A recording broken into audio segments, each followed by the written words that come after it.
Praise the lord. సమస్త ఆశీర్వాదములకు కారణభూతుడగు యేసు క్రీస్తు ప్రభుల వారి అధికమైన బలమైన నామములో మీ అందరికీ నా ప్రేమ వందనములు తెలియపరచుచున్నాను.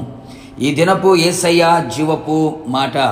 సమూయేలు రాసిన మొదటి గ్రంథము 25వ అధ్యాయము 33వ వాక్య భాగము. నీవు చూపిన బుద్ధి విషయమై నీకు ఆశీర్వాదము కలుగును.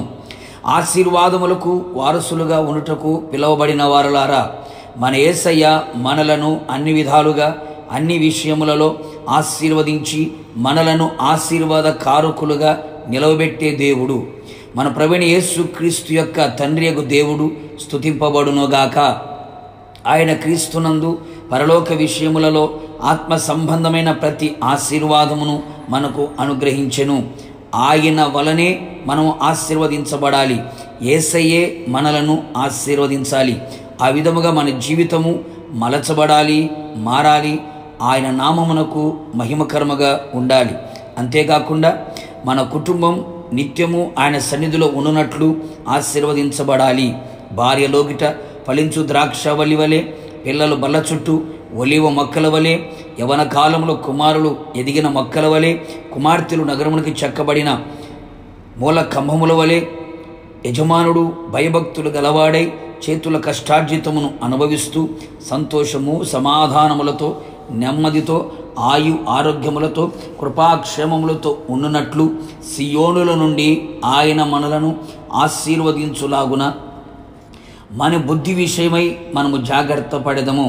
అవును ప్రియులారా, మనము చూపిన బుద్ధిని బట్టి ఆయన మనలను ఆశీర్వదించును. మన మనస్సాక్షితో ప్రశ్న వేసుకొనేదము, మన బుద్ధి ఎలా ఉన్నది? నా దేవుని ప్రియులారా, ఆయన మనతో పలు విధములుగా మాట్లాడును. కలల ద్వారా, దర్శనముల ద్వారా, ప్రవచనముల ద్వారా, వాక్యము ద్వారా, దైవజనుల ద్వారా మాట్లాడినప్పుడు ఆయన చెప్పే ప్రతి మాట వినుటకు మనకు వినుబుద్ధి కావలేను. వినుబుద్ధి లేక అనేకులు తిరుగుబాటు చేసి ఆశీర్వాదమును పొందలేక శాపగ్రస్తుల గురుచున్నారు. మనము అలాగున వండుకున్నట్లు వినుబుద్ధి చూపెదము. అంతేగాక స్వస్థ బుద్ధి గలవారమై ఉండేదము. పంచేంద్రియములన్నీ నిగ్రహము చేసుకొనగలిగిన స్వస్థ బుద్ధిని కలిగి ఉందుము. పరిశుద్ధాత్మతో అభిషేకించబడిన వారమై ఆ బుద్ధిని పొందేదము. ఇంకను మనము సుబుద్ధిని, నిబ్బరమైన బుద్ధిని, అతి శ్రేష్టమైన బుద్ధిని ఆయన సన్నిధిలో ఆయన ఎదుట చూపెదము.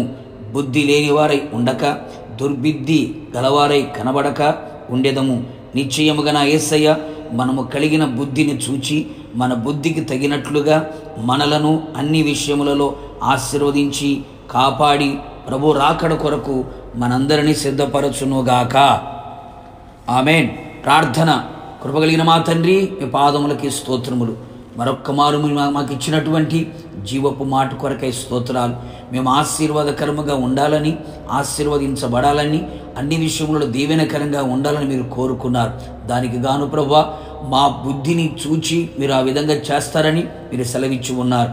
ఇది మొదలుకొని ప్రభువా, మీ సన్నిధిలో స్వస్థ బుద్ధి గలవారమై, గుణబుద్ధి గలవారమై, అలాగే తండ్రి అతి శ్రేష్టమైన బుద్ధి గలవారమై మీ సన్నిధిలో కనబడినట్లుగా సహాయం చేయండి.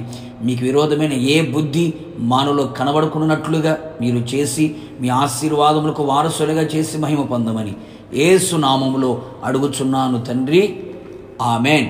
నిశ్చయముగా మీకును మీ కుటుంబ సభ్యులందరికీ అతి శ్రేష్టమైన సుబుద్ధిని, వినుబుద్ధిని ఆయన పుట్టించి ఆశీర్వదించునుగాక. God bless you.